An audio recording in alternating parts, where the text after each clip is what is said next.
This is Jarrod Horak, and in this horse racing video, I'm covering the Jerome Stakes at Aqueduct. I'm going to go through the entire field and give out my contenders from last to first.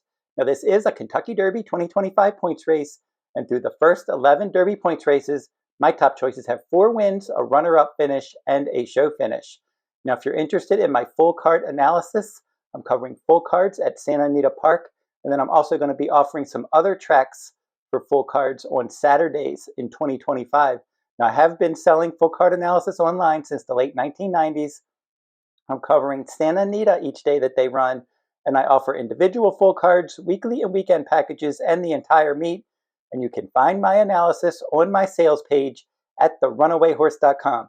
My full cards include extensive analysis and wagering strategies for each race. Now, I mentioned that I'm going to be adding Saturday full cards from other racetracks in 2025, including LeCompte Day at Fairgrounds on January 18th, Pegasus World Cup Day at Gulfstream on January 25th, Holy Bull Day at Gulfstream on February 1st, and I'm going to be doing more in the coming months in February, March as well. So keep checking the runawayhorse.com on my sales page for more details on my upcoming full cards. And also keep checking my YouTube channel each week. I do horse racing news videos, handicapping videos, Derby and Oaks points race videos, and more. And if you want a bonus free pick each day, go over to my personal website, therunawayhorse.com, and click on the Better Bets blog tab at the top of my homepage. You can get a free pick from around the country each day. And now we're going to get into the analysis of this Jerome Stakes for Saturday, January 4th, 2025. $150,000 Jerome Stakes at Aqueduct. The 8th race is going to be for 3-year-olds at 1 mile around 1 turn on the main track. Scheduled post time, 3:39 p.m. Eastern Time. We will pull up the field now. We have an 8-horse field, and number 1, Enduring Spirit, should be all over the pace from the inside, along with number 2, Mansetti. So both of those horses have good speed. Ican, number 3, will probably end up stalking the pace, one of 2 runners for trainer Rick Dutrow in here. Omaha, number 4, a late runner. And then we have number 5, Georgia Magic, dueled on the lead and broke the maiden in the 6 furlong debut at Aqueduct. So that one looks like the 3rd horse that could set the pace. And then the 4th horse that could be the front runner in here, number 6, Cyclone State. Back-to-back front-running wins at Aqueduct at 1 mile. Studlydoright, number 7. Now, since he put blinkers on a couple starts back, he's shown improved tactical speed, so look for him to be stalking the pace. And then finally, number 8, McAfee from the outside post, the 2nd Rick Dutrow trainee. That one will probably be coming from off the pace in here. Now we'll go through my contenders from last to first. And the horse that I picked to finish 8th in here is number 1, Enduring Spirit.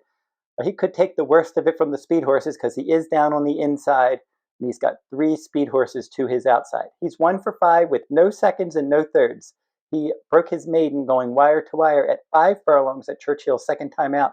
Since then, he's been beaten double digits. Back-to-back stakes races, he was 9th by 26, 7th by 28, 4th by 11 last time. His longest race was at 7 furlongs. I don't think this longer race does him any favors, and his speed ratings aren't great, except for when he broke his maiden at 5 furlongs. But this is 8 furlongs in a much tougher field. The horse that I picked to finish 7th is the 2, Mansetti. This one has never run on dirt. He's coming in from Woodbine, and he ran well, winning 2 of his 3 starts at Woodbine. His debut at 6 furlongs, he dueled on the lead, and he won. Second time out in the Display Stakes at 7 furlongs, he battled on the pace, and he weakened to finish 6th and last. They added blinkers last time out, and he battled on the pace, and he was able to win that race, the Clarendon Stakes. So that was a decent effort at 6 furlongs, but now he's got to go 2 more furlongs, meeting at least 3 other speed horses.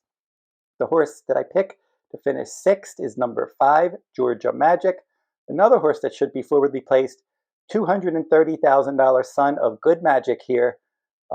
And this one dueled on the lead and won the debut. Decent pace ratings, but meets other speed in here, and he's got to go 2 more furlongs. First start against winners. Not an easy spot. This isn't the toughest stakes race, but this definitely is not an easy spot. The horse that I picked to finish 5th is number 3, Ican, for trainer Rick Dutrow. He was 9th, beaten 17 lengths in the debut. Off the turf race, second time out, 5 furlongs at Horseshoe Indy in October. He was up on the pace, he was stalking, and then he broke the maiden by 6 lengths. Last time out, a 1 mile race against Cyclone State, your likely favorite in here, and he ended up rallying to finish second. A decent effort behind that one in a 5-horse field. So Ican probably sitting in mid-pack in here, trying to stalk the pace and make his move in the stretch.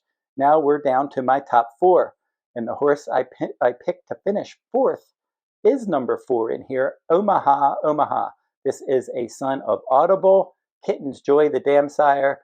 So he had some turf on the bottom side of the pedigree with Kitten's Joy. So they tried him on turf first time out. He ended up finishing 4th in a 6-horse field, broke slow, raced wide. Second time out, they moved him to the main track and added blinkers. That was a 1-mile race at Delaware, and he was 3rd, beaten 7 lengths. He broke his maiden in his 3rd start at Delaware in October, rallying from off the pace. And then last time at Laurel in the mud, he won by 7 lengths. A nice effort there from off the pace. So he should get pace to chase. He'll probably be last in the early going, trying to pass them all. And I think Omaha can pass some of the runners in this field and maybe get up for 4th place. And now we're down to my top 3. And the horse I picked to finish 3rd, number 7, Studlydoright for trainer John Robb. This is a son of Nyquist, and he's very experienced. Curlin is the dam sire here. 7 starts, 3 wins in 2 seconds. He's won at Aqueduct before, and he's run twice at this distance with a win and a second. Now, last time out in the Remsen, could have been too far for him. His trainer said that he was probably short. He missed some workouts, and he wasn't able to have him going into that race 100%, but he thinks he's definitely going to be fit for this race. And cutting back to a 1-turn mile, I think, is a good thing for this one. At Aqueduct, he won the Nashua Stakes 1 mile, stalking the pace, first time blinkers on November 2nd. So Studlydoright, I think he can work out a good stalking trip in here, and I wouldn't be surprised if he ran a quality race. The horse that I picked to finish 2nd is number 6, Cyclone State. Back-to-back good-looking wins at Aqueduct in 1-mile races on fast tracks. His maiden special weight win on November 3rd. He just got out there, controlled the pace, and he won by more than 2 lengths. 30 cents on the dollar last time out in a 5-horse field. And he was able to get out there and set the pace. Solid splits that day, better than his start before that. The fractions in his maiden win, 23 and 2, 47, 111 and 3. His fractions in that optional claiming win last time, 23 and 1, 46, 111 and 1. He was going faster, and he kept on going, and it was a nice effort. Now, he does meet other speed in here, so we'll have to see how that goes. His jockey trainer team, Luis Rivera, his rider, Chad Summers, the trainer, 3 for their last 4 together. So good jockey trainer team. He has good speed. Speed is good in 1-mile races at Aqueduct, and I think he's going to be all over the pace, possibly the one to catch. If not, he's going to be up there pressing the pace. So Cyclone State, I just think maybe because the pace will be a little bit quick, maybe my top choice can run him down. He loves this distance, 3 starts with 2 wins and a second, 4 starts at Aqueduct with 2 wins and a second. A bullet worked for this on December 27th.